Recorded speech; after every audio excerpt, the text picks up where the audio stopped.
জীবনের গল্পের আরও একটি এপিসোডে আপনাদের স্বাগত জানাচ্ছি। আমি সেলিনা সিদ্দিকী।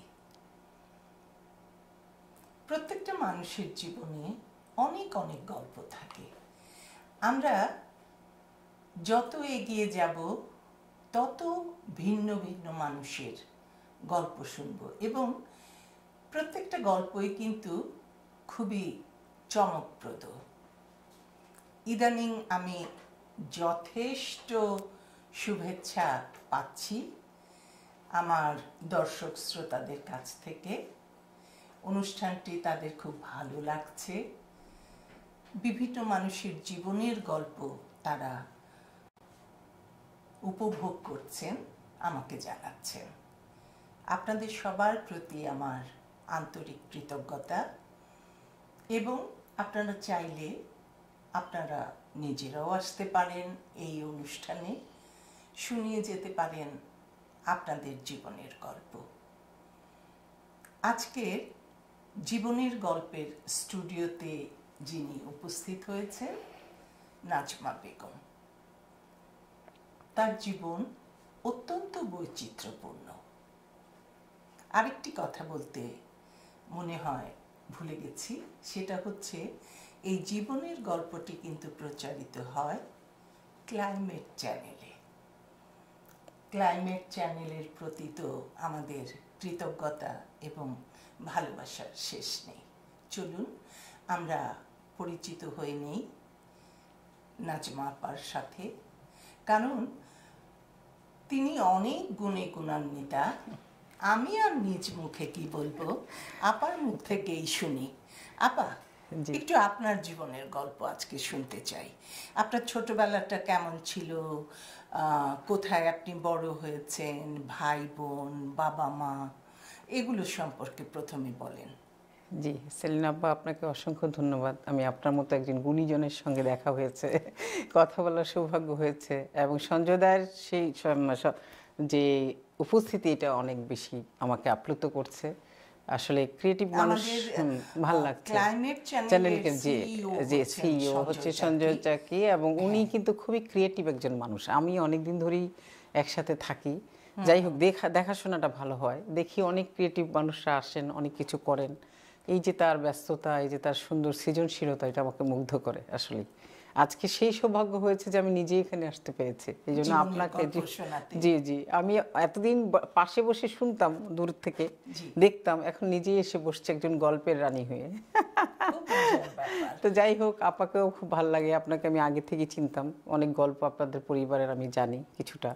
তো সেই থেকে এইভাবে যে আমি পাশে বসে কথা বলবো, এটা রিয়েলি আমি খুব নিজেকে ধন্য মনে করছি। অনেক ধন্যবাদ আপনাকে। আমি খুব আনন্দ পাচ্ছি আপনার সাথে গল্প করে। Thank you. তো আমরা শুরুতে যাই আপনার ছোটবেলা। হ্যাঁ, আমার আসলে আপা বেড়ে ওঠা, আমি যখন একদম ছোট, আমি অনেকটা গ্রামেই ছিলাম। আমাদের গ্রামের বাড়ি হচ্ছে দাউদকান্দি, কুমিল্লায় পড়েছে, কুমিল্লা ডিস্ট্রিক্টে দাউদকান্দি থানায়, হাসানপুর। আচ্ছা, ওখানে আমি একদম জন্ম থেকে আপনার ক্লাস 5 পর্যন্ত পড়েছি প্রাইমারি স্কুলে। তো 5-এ বৃত্তি পাওয়ার পরে আমার বাবা চিন্তা করলো যে আমার অন্যান্য বোনরা, আমরা 5 বোন আর 1 ভাই, তা আমার অন্যান্য বড় বোনরা, যেহেতু গ্রামেই আমাদের জন্ম বলতে গেলে, বেড়ে ওঠা, আমার বাবা ব্যবসায়ী ছিলেন, উনি শহরে ছিলেন, আমার মা, আমাদের যৌথ পরিবার সবাই মিলে একসঙ্গে ছিলাম। তা আব্বা আমাদের মেজ বোন এবং সেজ বোন, তাদেরকে ভারতেশ্বরী হোমসে দিয়ে দিল ছোটবেলা। আপনার জেলায়। এখন আমি একটা ভীতু হয়ে গেলাম যে মাকে ছেড়ে যেতে হবে। আমি এমন পড়াশোনাই করব না যেখানে আমার মাকে ছেড়ে যেতে হবে। সারাক্ষণ আমার বোনদেরকে দেখি না, ওরা কোথায় চলে যায় আবার আসে, এটা আমার একটা ভীতি ছিল। এবং ওরা এসে বলতো অনেক কাজ করায়, ওদের ফ্লোর মুছায়, ওদের দিয়ে রান্না করায়, হাঁড়ি পাতিল ধোয়ায়। আমি বললাম, আব্বা আমি পড়াশোনা করব, কিন্তু আমি কখনো ভারতেশ্বরী হোমসে যাব না। তো আব্বা বল, ঠিক আছে, যেও না। তো এখন ওইভাবেই বেড়ে ওঠা। ক্লাস 5 আমি যখন বৃত্তি পেলাম, তখন আমার পরিবার থেকে ভাবলো আমাকে ভারতেশ্বরী হোমসে দিয়ে দিবে। তখন আমি অনেক কান্নাকাটি করে বললাম, আমি তাহলে পড়াশোনাই করবো না। মানে একটা ছোট মানুষ যেমন বুঝি আর কি। পরে আমার আব্বা বলে, ও যেহেতু একটু লেখাপড়ার দিকে মনোযোগী, ভালো, তো ওকে আমরা শহরেই নিয়ে যাই। তখন আমার বড় বোন থাকতো ধানমন্ডি 19 নম্বরে, তখন আমাকে আমার আপার কাছে দিয়ে দিল। আমি তখন লালমাটি স্কুলে প্রথমে ভর্তি হই কিছুদিন, কারণ একটা সেশন ধরতে গেলে আপনি ধানমন্ডি স্কুলকে যেতে হলে একটা পরীক্ষা দিতে হয়, তো ওইটা সময় ছিল না। আচ্ছা আমি গিয়ে, যেহেতু ওটা প্রাইভেট, একটু একটু আমার কাছে মনে হতো তখনের তুলনায় ধানমন্ডি স্কুলের তুলনায় লালমাটিয়া স্কুলটা একটু যেন সেকেন্ড গ্রেডে সরকারি। তো এখন আমার দুলাভাই ছিল, উনি এমএসসি পাস, ঢাকা ইউনিভার্সিটির সেকেন্ড ব্যাচের, আচ্ছা পদার্থ সায়েন্সে আর কি, যখন তো বিএসসি এমএসসি ছিল। তো উনি বললেন যে তোমার জন্য ধানমন্ডি স্কুলই ভালো। তো ওখানে ভর্তি হলাম এক বছর পরে। তো ওখানে কিছু বন্ধু ফেলে আসলাম, মনটা খারাপ হলো, আবার এখানে শুরু করলাম এভাবেই। তখনও বন্ধু ফেলে আসা ছোটবেলার কথা আর কি, মানে আমার অনেক কান্না পেতো, ক্লাসে গেলে মন খারাপ হতো। আর নতুন এসছে এই স্কুলগুলোতে, ওরা আমাকে খুব একটা পাত্তা দিচ্ছে না। তখন মনে মনে ভাবলাম যে পাত্তা তো দিবি যখন গুড রেজাল্ট করব, মানে আমার ভিতরের কথা আর কি। আমার দুলাভাই এটা বলতেন যে ভালো রেজাল্ট করবো, সবাই তোমাকে দাম দিবে, পড়াশোনা করো দেখবা। পরে কিছুদিন পরেই বুঝতে পারলো যে ক্লাসের উপস্থিতি ভালো, সবাই বন্ধু হয়ে গেল, মোটামুটি ভুলে গেলাম। আর আপনি যে মিশুকে, আমি অল্প কথাই বুঝতে পারছি যে প্রচন্ড ধরনের মিশুকে স্বভাবের আপনি। আমি একটা কথা বলি বন্ধুত্বের ব্যাপারে, মাকে ছেড়ে যাওয়ার ব্যাপারে। আমার জীবনে একবার সৌভাগ্য হয়েছে হোস্টেলে থাকার, সেটা ছিল বিশ্বভারতী ইউনিভার্সিটি শান্তিনিকেতন। আমি যখন হোস্টেল থেকে ছুটিতে বাড়ি ফিরতাম তখন বন্ধুদের জন্য কান্নাকাটি করতাম, আবার বাসা থেকে যখন হোস্টেলে আসতাম, ও সারাক্ষণ তো মায়ের জন্য কি কষ্ট, কি কষ্ট অনেক। এবং আমার মা চলে গেছে 20 বছর। প্রতিদিন প্রতি মুহূর্তে ঘুম থেকে ওঠার পরে সেই যে ভেতরে একটা রক্তক্ষরণ মায়ের জন্য, আসলে মাকে ছেড়ে থাকা অনেক কষ্টের একটা জীবন। আরো হ্যাঁ আবার শুরু করি। তারপরে আমার বেশি ওই যখন হোস্টেলে আমাকে বললো যে তোমাকে ধানমন্ডি স্কুলে হোস্টেলে দিয়ে দিব, ওই আসা যাওয়া, আমি দুবার হারিয়ে গেলাম কি জানেন, ওই যে একটু সহজ সরল প্রকৃতির ছিলাম, গ্রামের মেয়ে, সত্যি কথা। আমাকে যে দুলাভাই পথ দেখালো, আমি হয়তো একটা গলি ভুলে গেছি, এখন ভুলে গিয়ে ঘুরছি আর খুঁজে পাচ্ছি না। 19 নাম্বার জিকাতলার দিকে হাঁটা দিয়েছে। পরে ওখানে তখন তো মানুষ ভালো ছিল, একেবারে ছোট, 6-এ পড়ি, না বুঝি নাই। তা এখন এক বয়স্ক লোককে বললাম, আমি কাকা ইয়েতে যাবো 19 নম্বর। মা তুমি তো অনেক দূর চলে আসছো হেঁটে হেঁটে, তোমার তো রাস্তা এইভাবে না, আসো আমি তোমাকে দেখাই দিই। চলে গেলাম, দুবার হারালাম। ওরা আমার দুলাভাই গার্জিয়ানরা বললো, ওই মানে গ্রামের ভাষায় বলে, এই বুকিরে, বোকা মানে বুকিরে হোস্টেলে দিয়ে দিব, ও আরেকবার হারায় যাবে। তখন আমি অনেক কানলাম যে একবার মাকে ফেলে আসলাম, একবার ওই বন্ধুদের ফেলে আসলাম, এখন আমাকে হোস্টেলে দিবে, তাহলে পরিবারকে হারাবো, আমি কি লেখাপড়া করতে আসছি, মানে আমার ছোটবেলাটা। তুমি অনেক কান্নাকাটি করলাম। আমার বড় বোন বললো, না থাকো, ওইভাবে কান্নাকাটি করে হোস্টেলে দিও না। কিছুদিন থেকে আমি চলে আসলাম। আমার আব্বা যখন দেখতে আসতো তখন আমার আব্বাকে সাথে চলে যেতাম, যে না আমি আর পড়াশোনাই করবো না, মাকে ছেড়ে এইভাবে হোস্টেল থাকা যাবে না। তো যাক, ছোটোবেলাটা এইভাবে কষ্টে কাটলো। তারপরে একদিন হঠাৎ করে ঘুম থেকে উঠে দেখি কি, আমি আমার কাকুর বাড়িতে, মানে আমাদের যৌথ পরিবার কুমিল্লা শহরে। তো আমি বললাম যে কাকুকে আদর করে তুই করে বলতাম, উনি মুসলিম লীগের এমপি ছিলেন। আমরা আবার রাজনীতি আসবো পরিবারের পরিচয় দিতে। তাহলে কাকু, আমাকে তো রাত্রে পরীরা নিয়ে আসছে। হ্যাঁ, তো রাত্রেই তো পরীরা নিয়ে এসে আমাদের এখানে ঘুম পাড়ায় রাখছে। তাহলে কাকু কি হয়েছে বলো তো, আমি কিভাবে এখানে ঘুমালাম, আমি তো ঢাকায় ছিলাম। তো বলে যে রাত্রে 24 তারিখ মার্চের, ছোট তো, অত মাথায় তো আর সব বুদ্ধি, আমরা রাজনীতি বুঝি না। আমার কাকু যেহেতু এমপি ছিল মুসলিম লীগের, উনি খবর পেয়েছে যে 25শে মার্চে একটা বিরাট কিছু হবে। আমি তো লেদা মানুষ, কোলে করে মনে করেন আমাকে গাড়িতে উঠায় নিয়ে আসছে, আমি তো ঘুমায় গেছি, ঘুমের মধ্যেই ঢাকা পার হয়েছি ক্র্যাকডাউনের সেই রাতে। হ্যাঁ, এবং আমার কাকু, ভয়াল কালো রাত, আমি তো এগুলো বলতে পারবো, থাকলে হয়তো বলতাম। পরে আমার কাকু যে কোলে করে বাচ্চা, যারা ছোট ছোট ছেলে, কোলে করে করে গাড়ি নিয়ে গেছে 3-4টা, সেগুলোতে শোয়া নিয়ে আসছে, আমরা তো ঘুমাই গেছি, আবার এনে শোয়াই দিচ্ছে। সকালে উঠে দেখি বাড়িতে উমা। তো আমি বললাম যে কাকু যে কি বলে, এখন ঢাকা শহর ধ্বংস করে ফেলবে, এটা কেমন কথা, মনে হয় আমার স্কুলটা কি দেখবে। ছোট যা, তবে কান্না শুরু করছি যে কাকু আমার স্কুল, কয় তুই মরস তোর স্কুল নিয়ে, আমি মরি বাংলাদেশ নিয়ে, এরকম বলছে। উনি খুব সৎ লোক ছিলেন। তা আমি বলি, এটা আবার কেমন কথা, বাংলাদেশ কি হবে, আমার স্কুলটাই তো নষ্ট হয়ে যাবে, ঢাকায় যেহেতু গন্ডগোল হবে, এটুকু পর্যন্ত আমার খেয়াল আছে। তবে ওখানে পড়াশোনা শেষ করে আমার আব্বা আম্মা, আমার মেজো বোন, ওই যে বললাম সেজো ভারতেশ্বরী হোমসে পড়ছে, ওরা এর মধ্যে পাশ করে এসে ইডেনে ভর্তি হয়েছে, ইন্টারমিডিয়েট পড়ছে, ঢাকা ইউনিভার্সিটি পড়বে। তো আমি তখন ছোট বড় হয়ে আসছি, তখন বলে যে ওকে এই ইডেন কলেজেই ভর্তি করে দিই, আমরা যেহেতু আছি। তখন আমাকে ইন্টারভিউ ফেস করতে হলো, রিটেন হতো আর কি তখন। যাক, রিটেনে পাশ করলাম, ভর্তি হলাম, পড়াশোনা শুরু করলাম, হোস্টেল যেন আবার শুরু। তো ওই মার পথ চাওয়াটা ভুলতে পারিনি। যখনই আসতাম, যত দূর দেখা যেত আমার মা দাঁড়িয়ে থাকতো। আবার সেই কান্নাকাটিতে আমার মেয়ে জীবন বলে, আমরা দুইজন আছি, তুমি কাঁদতেছো কেন, আমার ফ্রেন্ডরা তোমাকে কত আদর করে। আস্তে আস্তে ইডেন কলেজটাকে শেষ করলাম। পরে আমার বোনরা যেহেতু ঢাকা ইউনিভার্সিটি পড়াশোনা করেছে, ওরা সারাক্ষণ আমাকে উদ্যোগী করতো যে তোমাকে কিন্তু বিশ্ববিদ্যালয়ে যেতে হবে, আচ্ছা, যেমন তেমন পড়াশোনা করলে ঢাকা বিশ্ববিদ্যালয়ে পড়াশোনা করা যাবে না। তো রিটেন ছিল আমাদের সময়, বুঝছেন তো, কোনো ক্রেডিট ট্রেডিট ছিল না, গ্রেড ট্রেড। পরে পরীক্ষা দিয়ে আল্লাহর রহমতে আমি ইকোনমিক্স আর বাংলায় চান্স পেয়েছি। কিন্তু আমার মেজো বোন ইকোনমিক্সে পড়েছে, সেজো বোন লাইব্রেরি সায়েন্সে পড়েছে, এক একজন এক এক সাবজেক্টে। আমার আব্বা বললো তুমি আমার ইকোনমিক্স কেন পড়বা, কিন্তু আমার ছিল প্রিয় সাবজেক্ট, ভালো লাগার। তো বলে যে তুমি এত বই পড়ো, তুমি এত সংস্কৃতি মনা, তুমি আবৃত্তি করো, তুমি ডিবেট করো সেই ছোটবেলা থেকে, তুমি বাংলা সাহিত্য নিয়ে পড়ো। আচ্ছা, আমার বাবার চয়েস।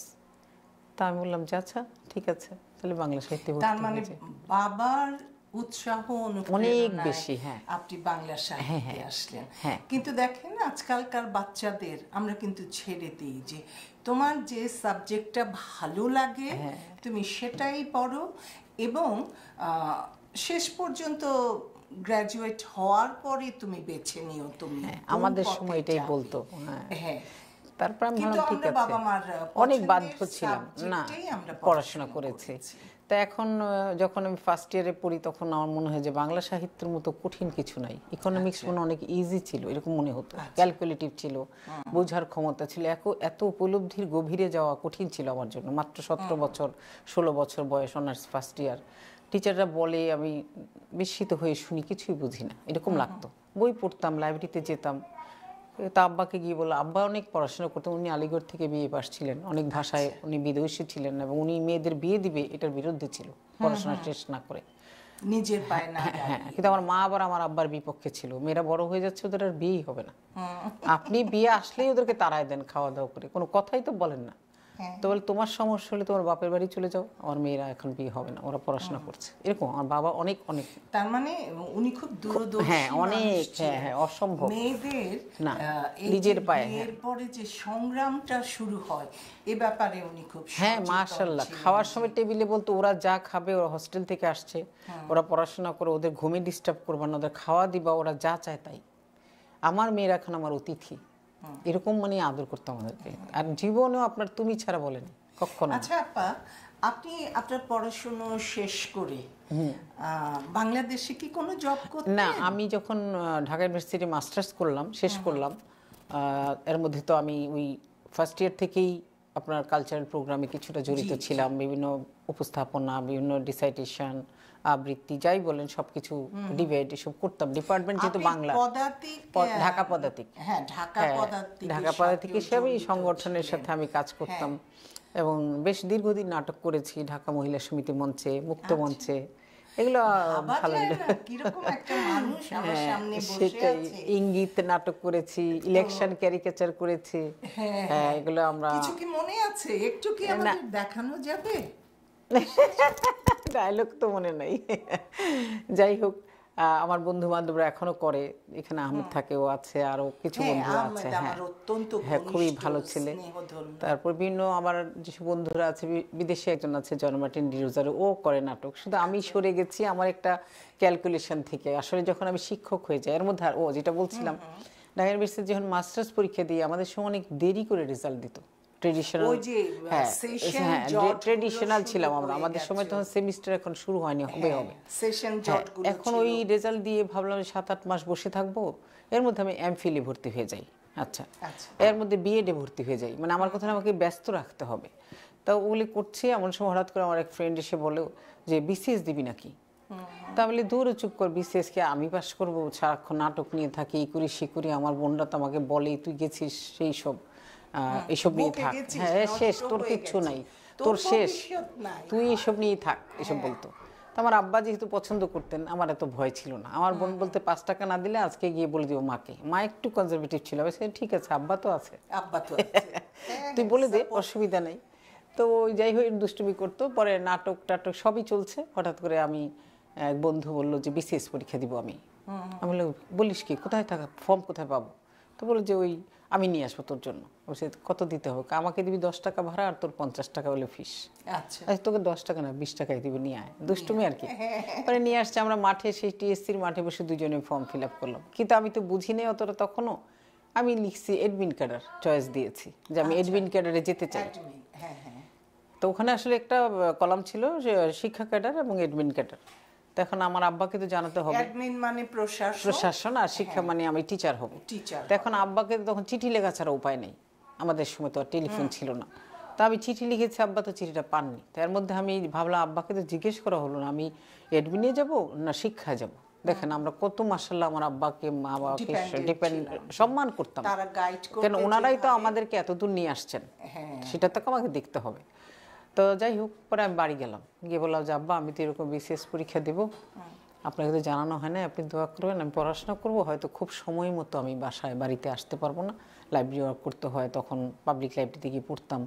হ্যাঁ, ওই বিশ্ব সাহিত্য কেন্দ্রে বিশ্ব সাহিত্য কেন্দ্রে আমি এই ছোটবেলা থেকেই স্যারের আমি ছাত্র। জি জি, আমি ওখানে অনেক বক্তব্য রেখেছি, অনেক কথা বলতাম স্যারের সাথে, খুবই আদর করতো। স্যারকে গিয়ে বললাম, স্যার বলে যে আমার লাইব্রেরি তোমার জন্য উন্মুক্ত, পাবলিক লাইব্রেরি, সব জায়গায় গিয়ে পড়াশোনা। তখন তো আমাদের হাতের কাছে এমন গাইড টাইড কিছু ছিল না পা, তাই না, শুধু পড়াশোনা। এখন না, তখন ছিল না, এখন তো আমাদের হাতে সব। তো এই ঘুরে ঘুরে ব্যান্ড বিজে যেতাম, কিছু কালেক্ট করতাম, এইভাবে সংগ্রহ করে কিছু নিয়ে আসতাম লিখে। ওই পড়াশোনা বেশ ভালোই মাশাআল্লাহ করলাম, করে পরীক্ষা দিলাম। তখন 1600 মার্কের পরীক্ষা ছিল,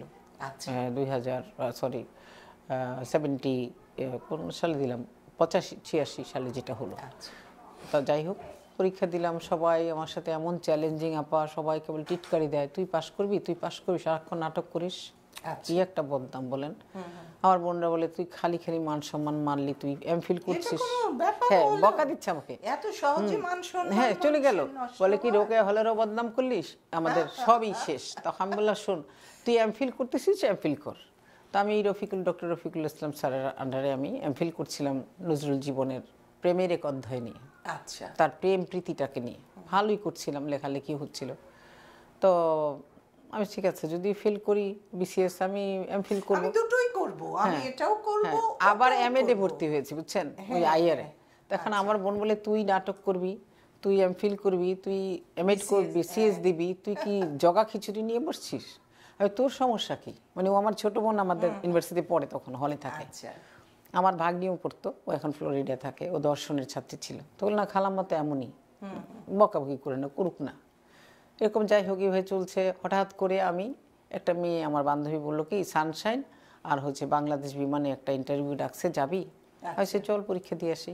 মানে তখন যেমন চঞ্চল আর কি, যেটা পরীক্ষা পেতেন আপনি ঝুঁকে পড়তেন, আপা দৌড় দিয়ে পরীক্ষা দিয়ে আসলাম। কি দিলাম জানি না, কারণ আমি তো বিসিএস এর প্রিপারেশন নিচ্ছিলাম, যথেষ্ট শানিত ছিল, এটা আমার ধারণা ছিল যে আমি পারবো। পরে আমি পরীক্ষা দিলাম, বাংলাদেশ বিমানে হয়ে গেল। আল্লাহ, 500-700 লোক পরীক্ষা দিয়েছে, নিবে একজন। হ্যাঁ, ওই বাংলাদেশ বিমানে, বাংলাদেশ বিমানের অ্যাডমিনিস্ট্রেশনে আর কি, ফরেন সাইডটা। তাও আবার আমি তখনও একটু টুকটাক ভালো ইংরেজি বলতে পারতাম বুঝছেন। যাই হোক, ওই ভরসাটা ছিল। পরে আমার বোন বলে কি তুই না যা করিস, হিসব করিস, এগুলো সারাদিন ধরে তুই বিমানে পরীক্ষা দিস, ওখানে ফেল করবি, সেটা আমি তো করলে তো তোর সমস্যা নাই। ও কিন্তু ভীতু ছিল। যাই হোক, পরীক্ষা পেপারে আমার নাম আসলো, গিয়ে চাকরি শুরু করলাম 6 মাস। এর মধ্যে আমার বিসিএস এর রেজাল্ট চলে এসেছে। কিভাবে আমি ওইটা চাকরি করব বলেন, আমি তো ছেড়ে দিলাম। মাসের 15 দিনের বেতনও আনলাম না, বললেন না। তা আমি আমার চেয়ারম্যান স্যারকে বললাম, স্যার আমি আগে বলেছি আমি বিসিএস পরীক্ষা দিয়েছি, যদি আমার ওখানে হয়ে যায় তাহলে আমি চাকরিটা ছেড়ে দিব, আপনি তো একটা বিরাট পদ দখল করেছেন, আপনি এটা ঠিক না। স্যার আপনি তাহলে আমাকে সাজেশন দেন আমি কোন পথে যাব, আপনি আমার গুরুজন। কয় না, আমিও আপনাকে এটাই বলবো যে আপনি বিসিএসই যান। তখন উনি আমাকে ছেড়ে দিলেন। রেজাল্ট শুনে উনি মিষ্টি টিষ্টি এনে সবাইকে খাওয়ালেন, খুব সম্মান করলেন। যাই হোক, এর মধ্যে উনি আয়োজন করতে করতে আমার রুমমেট দৌড়াতে দৌড়াতে আমার অফিসে গেল, গিয়ে আমাকে জড়িয়ে ধরে ও কান্না শুরু করেছে, তুই কাঁদতেছিস কেন? নাসপা, তুমি চ্যালেঞ্জিং, তুমি পাস করেছো, চলো আমার সঙ্গে, আজকে আমরা পুরো রোকেয়া হল ফাটাফাটি। তো কি বলিস, ফাটা ফেলবি কেন? বলে কি, আরে ওই যে ওদের মুখে ছাই দিব না, যারা তোমাকে বলেছে।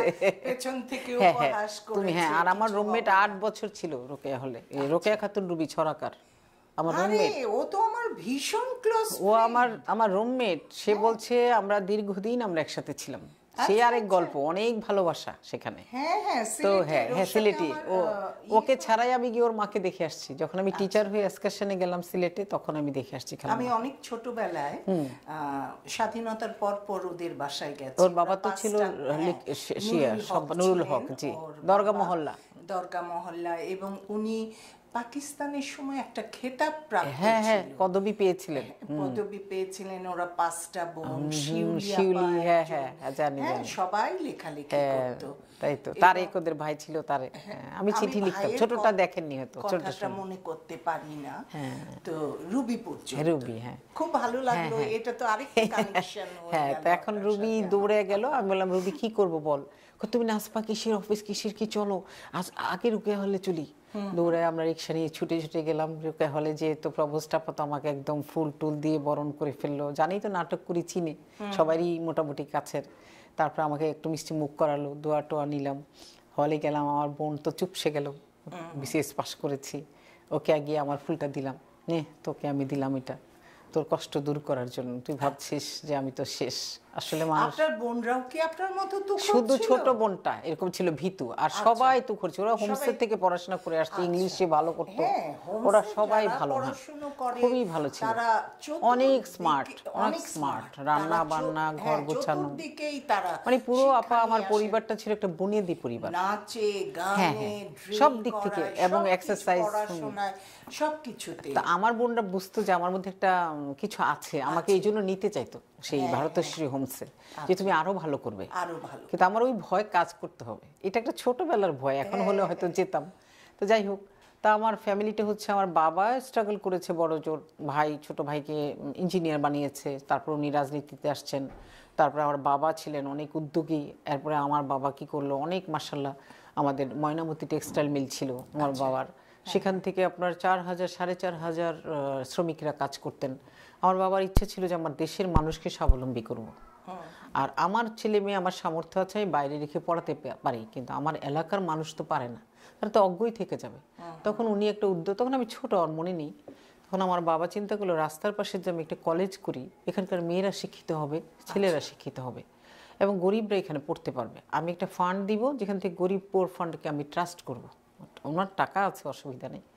পরে উনি আস্তে আস্তে যে জমিগুলো ছিল, আমাদের দেশে অনেক মানুষের টাকা আছে, কিন্তু এইভাবে ভাবে না উপকার করার মতো, নারী শিক্ষা, শিশু শিক্ষা, ওদের নিরাপত্তা দেওয়া, এগুলো ভাবে না। এগুলো কিন্তু সামর্থ্য আছে, সামর্থ্য প্রচুর আছে। আর আগের দিনের মানুষগুলো শুধু নিজের কথা ভাবতো না, আশেপাশে যারা আছে প্রত্যেকের কথা নিয়ে চিন্তা করতো। একদম একদম। তারপরে বাবা এটা চিন্তা করলো, পরে আমার কাকার সাথে বললো যে দেখো, আমরা তো একটা মিল দিয়েছি, দুই ভাই মিলে আমরা আমার দেশের মানুষকে একটা অবলম্বন দেওয়ার চেষ্টা করেছি, তারা থাকে, কাজ করে। আপনাদের মিলে কি হতো? সুতা তৈরি হতো, সারা বাংলাদেশের মধ্যেই এই মিল ছিল প্রথম। মানে বিভিন্ন অন্য মিলগুলো সুতা নিত কাপড় বানানোর জন্য, আর আমাদের শুধু সুতা তৈরি হতো। তা যাই হোক, ওগুলা করেছে। তারপরে বললো যে দেখো সামাদ, আমার কাকার নাম সামাদ ছিল, আমি একটা কলেজ দিতে চাই। মিয়াবাই বলতো আব্বাকে। আপনি অনেক বাবা ভক্ত একটা মেয়ে, বোঝা যাচ্ছে। তো বাবার ব্যাপারে যদি আরেকটু বলেন, যে আপনাদের 5 বোনের শিক্ষা জীবন, তারপরে আপনার যে কর্মক্ষেত্রে ঢোকা, সেই বিষয়ে। হ্যাঁ আপা, একটা চমৎকার কথা জিজ্ঞেস করেছেন। আসলে আমার বাবার অনুপ্রেরণাটা আমাদের প্রত্যেকটা ভাই বোনের জন্য মানে একটা, মানে কি বলবো, একটা হাতিয়ার হিসেবে কাজ করেছে। আমার মা খুব সাধারণ মা ছিলেন, অসাধারণ মা ছিলেন বলবো, কিন্তু সাধারণ মানে শিক্ষা জীবনটা ওনার আমাদের বাবার মতো বা আমাদের মতো না। হ্যাঁ, কিন্তু মায়ের অবদান অনেক, মাগুলো কিন্তু অসাধারণ অসাধারণ। কারণ তারা যদি ওরকম অসাধারণ না হতেন, আজকে এই জায়গায় আমরা আসতেই পারতাম না।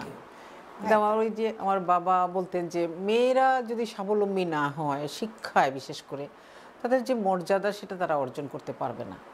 তো ওই যে একটা উদ্যোগ আমাদের মনের মধ্যে ঢুকিয়ে দিয়েছিল, সেটা আমরা আসলে অনেক অনুপ্রাণিত হয়েছে।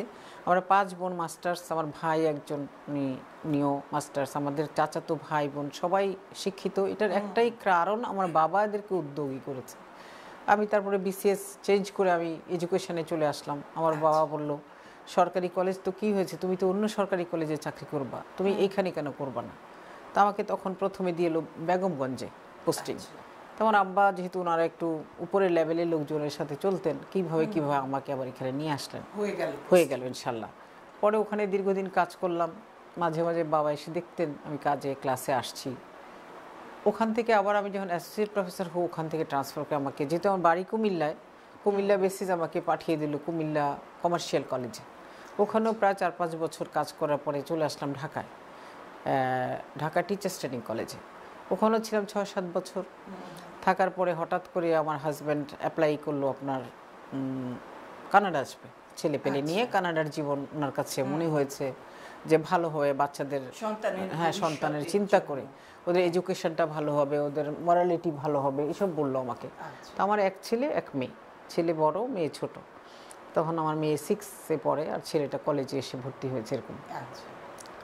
উনি বললেন যে তুমি একটা ছুটি নাও, চাকরি ছাড়ার দরকার নাই, তোমার এত স্বপ্নময় জীবনকে নষ্ট করতে চাই না, আর তুমি একটা ছুটি নাও, আমরা বাচ্চাদেরকে সেট করে দিয়ে আসার। আমি লিয়েন যেহেতু আমি সিনিয়র, তো তখন অ্যাসোসিয়েট হয়ে গেছি, তো আমাকে লিয়েন দিবে, যেহেতু আমি অন্য ক্রাইটেরিয়াগুলি কমপ্লিট করেছি, এর মধ্যে ট্রেনিং করেছি, পরীক্ষা দিয়েছি, আমাদের অনেক কিন্তু আপনার ব্যারিয়ার আছে, ওগুলো করতে পেরেছি, চাকরি স্থায়ীকরণ হয়েছে সব কিছু। হ্যাঁ, যাই হোক, পরে আমি বললাম ঠিক আছে। আমি প্রথমে অ্যাপ্লাই করলাম গভর্নমেন্টের কাছে ছুটির জন্য। আমাকে 1.5 মাস ছুটি দিল মাত্র, ভিজিটিংয়ের জন্য আসছি বেড়াতে। 1.5 মাসে আমরা সব পিআর পেয়েছি, সব কিছু পেয়েছি। আমার হাজব্যান্ড আছে, উনিও একটা ভলেন্টারি শুরু করেছে। আর একটু পরিচয় দিয়ে, আমার হাজব্যান্ড হচ্ছে একজন ডার্মাটোলজিস্ট, ডাক্তার। তো উনি ক্যান্সার হসপিটালে কিছুটা ভলেন্টারি শুরু করলো। তা আমাকে বললো যে তুমি 1.5 মাস ছুটি পেয়েছো, অসুবিধা নেই, আমি থাকি, তুমি আবার যাও, গিয়ে দেখ কিছু। আচ্ছা, একটা প্রশ্ন করতে ইচ্ছে করছে, ডার্মাটোলজিস্ট মানে কি? স্কিন স্পেশালিস্ট, চর্মরোগ বিশেষজ্ঞ, চর্ম যৌন বিশেষজ্ঞ, দুটো। আচ্ছা। তা এখন আমাকে বললো তুমি যাও, আমি ওদেরকে নিয়ে টেক কেয়ার করি। আমরা এইখানেই মেইন স্ট্রিটে ছিলাম, অ্যাপার্টমেন্টে 2 রুমের বাসায়। তো আমি চলে গেলাম মন খারাপ করে, বাচ্চাদের রেখেই প্রথম যাচ্ছি, অনেক কান্না পেল। চলে গেলাম, চাকরিতে গিয়ে জয়েন করলাম। আমরা যখনই দেশের বাড়ি ছুটি নিই তখন আমাদের ওএসডি হতে হয় সেই সময়টা, আর বেতন অর্ধ করে দেয়। যদি 1 মাস ছুটি নেন তাহলে অল্প, আর যদি দীর্ঘদিন ছুটি নেন, লিয়েনে আসেন, তখন আমি ভিজিটিংয়ে আসছিলাম জাস্ট বেড়াতে, এরপরে আমি গিয়ে লিয়েনে আসবো, মানে লং ছুটি নিব। পরে গেলাম, গিয়ে আপনি চাকরিতে ঢুকলাম, ঢুকে কাজ করতে শুরু করলাম, করে বেশ বছর 2 আসিনি। তারপরে আবার লিয়েনে অ্যাপ্লাই করলাম, আমাকে 4 বছরের ছুটি দিলেন। তারপরে এসে আমি চলে আসলাম। সেটা লিয়েন হচ্ছে বেতন দিবে না, ভাতা দিবে না, আপনার চাকরিটা থাকবে, হ্যাঁ, তা শর্ত দিয়ে ফিরে যেতে হবে আপনাকে, এরকম। তো আমি আসলাম। আমার হাজব্যান্ড এই 3-4 বছর আসলে এই ভলেন্টারি করলেন, কিন্তু মনে মনে উনি ভাবলেন যে আমি প্রেসক্রিপশন লিখি না, বাট আমাকে দিয়ে বোর্ড মিটিং করে, আমাকে দিয়ে রুগীর সমস্ত ডিসিশন নিচ্ছে, বাট আমাকে 10টা পয়সা দিচ্ছে না, আমার সে জমানো টাকাতে আমি কতদিন চলবো। উনি এক সময় একটু ফেড আপ হয়ে গেলেন। আর উনি লন্ডনে ডিগ্রি করেছে, পিজিতে করেছে, বাংলাদেশে ঢাকা মেডিকেলে উনি ক্যাডেটের স্টুডেন্ট, এবং উনি মালয়েশিয়াও একটা ডিগ্রি নিয়েছে, সিঙ্গাপুরে নিয়েছে। যথেষ্ট ওনার পড়াশোনার দক্ষতা আছে এবং এক্সপিরিয়েন্স আছে। কানাডার একটা জিনিস কি, ওরা কোনো দেশে এই রেস্ট্রিকশন, হ্যাঁ, ডিগ্রিকে অ্যাপ্লাই করে না, ওরা গ্রহণ করে না। আমার হাজবেন্ডের ব্যাপারেও কিন্তু বিষয়টা এরকম হয়েছে, কি একটা দুঃখজনক। বুয়েটের স্টুডেন্ট ছিল, ইলেকট্রিক্যাল ইঞ্জিনিয়ার, মিডল ইস্টে কাজ করেছে, এবং ও এখানে আসতে পারেনি শুধু বটম লেভেল থেকে কাজ শুরু করতে হবে বলে। এবং তিনি কিন্তু যখন রিটায়ার করেছেন তারপরেই পার্মানেন্টলি এসে থাকতে এসেছেন, কারণ এটা সম্ভব হয় না। তো আপনার সাথে একটা মিল আছে, মিল আমার আছে, যে লোকে বেগমপাড়া করে, বেগমরা কি অবস্থা, আমরা নিঃসঙ্গ বেগম, কারণ আমাদের স্বামীরা বিদেশে কাজ করে আমাদেরকে সাপোর্ট দিচ্ছে, এখান থেকে সাপোর্ট পাচ্ছে না, দেশ থেকে বিপুল অঙ্কের টাকা আমরা খাবো কি, দেশবাসীর হক নষ্ট করে চুরি করে নিয়ে আসি। আমরা সেই বেগম না, আমরা হচ্ছি খেটে খাওয়া বেগম। না, আমরা স্ট্রাগলিং করছি, আমরা স্বামীরা অনেক পরিশ্রমী। আচ্ছা, পরে উনি একটা পর্যায়ে বললেন আমাকে যে তুমি যেহেতু লিয়েনে ছুটি পেয়েছো, তো এখন বাচ্চাদের টেক কেয়ার করো, ওরাও পড়াশোনা করছে, তুমি একটা কোনো, আমি পড়তে ভালোবাসি, এটা সে জানে, বই পড়তে ভালোবাসি। আগে লাইব্রেরিতে সারা রবিবার কাটাতাম আমি, এই যে ডজ লাইব্রেরিতে প্রচুর সাহিত্যের বই, পাগল হয়ে যাওয়ার মতো অবস্থা। পরে আমাকে বলে তুমি পড়তে ভালোবাসো, তোমাকে একটা কোর্সে ভর্তি হয়ে যাও। এই তখন সোশ্যাল সার্ভিসে এখানে সেন্টিনিয়ালে পরীক্ষা দিলাম, টিকে গেলাম। মানে এটা তো রিটেনে পরীক্ষা, কারণ আপনার ব্যাকগ্রাউন্ড এত স্ট্রং, অবশ্যই আপনি টিকে যাবেন। পরে আপনার এই জীবনে প্রথম কম্পিউটার হাতে নিলাম এই পরীক্ষা দিতে গিয়ে। ছেলেমেয়েরা হাসতো, মাউস ধরলে কাঁপতো হাত। আমার ছেলে তো কম্পিউটারে ছোটবেলাতেই ভালো, হাসতো, আমাকে নিয়ে ব্যঙ্গ করতো। আমি দেখো এত ব্যঙ্গ করো না, পড়াশোনা করতে গিয়ে দেখবে সব শিখে গেছি। এখন আমি আমার অ্যাসাইনমেন্ট রেডি করছি, আমি আমার কম্পিউটার প্রোগ্রামিং করছি, তুমি আমাকে হাসো না, এগুলো বলতাম। আল্লাহর রহমতে এখানে যে আমি যে ডিপ্লোমাটা করলাম, এটা ভালোভাবেই পড়াশোনা শেষ করলাম। আমি ইন্টার্নশিপ করলাম এখানে আসলে কাউন্সিলিংয়ের উপরে, স্ট্যাটিস্টিক্সের উপরে। আমি সিনিয়রদের নিয়ে কাজ করেছি। ভাল লেগেছে, খুব ভালো লেগেছে। মনে হচ্ছে মানুষকে কিছুটা, নিঃসঙ্গ মানুষকে সঙ্গ দেওয়া। আমার গল্পে যদি কেউ তার নিজের জীবনকে কিছুটা মূল্যায়িত করে, দ্যাটস গুড। এরপরে আবার লিয়েন শেষ ট্র্যাজেডি। এখানে আমি যেহেতু আমি সরকারের সাথে চুক্তিবদ্ধ, আমি আপা এক দৌড়ে বাংলাদেশ গিয়ে জয়েন করলাম শিক্ষা ভবনে। ওখান থেকে আমাকে পাঠিয়ে দিল চাঁদপুর, আমাকে পাঠিয়ে দিল নানা রকমের পানিশমেন্ট বলবো, মানে আমাকে পোস্টিংয়ে, আই ডোন্ট কেয়ার। সেখান থেকে আমার মনে হয় চাঁদপুর কলেজের প্রিন্সিপাল হওয়ার, তখন না চেয়ারম্যান হিসাবে গেলাম প্রথমে, পরে লাস্টে দিয়েছে। আপনি তারপরে ধীরে সুস্থে ভাবলাম যে আর বেশি দিন তো নাই, আস্তে আস্তে আমি গুছিয়ে ফেলি, এত দৌড়াদৌড়ি আর ভাল লাগছে না, বাচ্চারা বড় হচ্ছে, সব মিলিয়ে আমাদের সময়েরও একটা ব্যাপার আছে। একটা সময় আমাদের অনুষ্ঠানটা শেষ করতে হবে। আমরা গল্পে এমন মজে গেছি, কখন যে সময় পার হয়ে যাচ্ছে আমরা কিন্তু সময়ের যে পায়ে লাগাম দিতে পারছি না। এখন আসলে জীবনটা তাপা অনেকটা ধাপ, শৈশব, কৈশোর, পৌর, বার্ধক্য, আমরা তো মাত্র 2টো ধাপ শেষ করেছি। সেটাই আপনি যদি পরিণতি সময়ে যান, আপনাকে তো দীর্ঘ সময় জীবন একটা, ওই যে আমি বলবো জীবন, জি মানে জিও থাকা, বন মানে জঙ্গল। সেই জঙ্গলকে যদি তুমি আগাছা মুক্ত করেন, বাগান বানান, আপনাকে শ্রম দিতে হবে। সেখানে সুখ দুঃখগুলো সবই পাশাপাশি থাকে। শেষ একটা প্রশ্ন করতে চাই, যেটা আপনার সাথে কথা বলতে বলতে আমার ক্লিয়ার হলো। আমার এক বয়োজ্যেষ্ঠ খালাম্মা, রবীন্দ্রসঙ্গীত শিল্পী সাদি মোহাম্মদের মা। হ্যাঁ, প্রথম দেখার পর থেকে চেহারার সাথে একটা মিল খুঁজে পাচ্ছিলাম। কিভাবে এটা সম্ভব, প্রশ্ন করতে করতেও করা হয়, কিন্তু পরিশেষে আপনি বলেই ফেললেন যে রবীন্দ্রসঙ্গীত শিল্পী সাদি মোহাম্মদ আপনার ছোট খালার ছেলে। তো আমি আপনার খালা এবং আমাদের রবীন্দ্রসঙ্গীত শিল্পী সাদি মোহাম্মদ, যে আমার অত্যন্ত ঘনিষ্ঠ বন্ধু ছিল, আমরা বলছিলাম সাদির কথা, সাদিকে নিয়ে আমরা স্মৃতিচারণ করছিলাম। তো বলেন আরেকটু, আপনার যেহেতু ভাই, ছোট খালার ছেলে, ছোট বয়সে সাদির সাথে আপনার কেমন সময় কাটতো?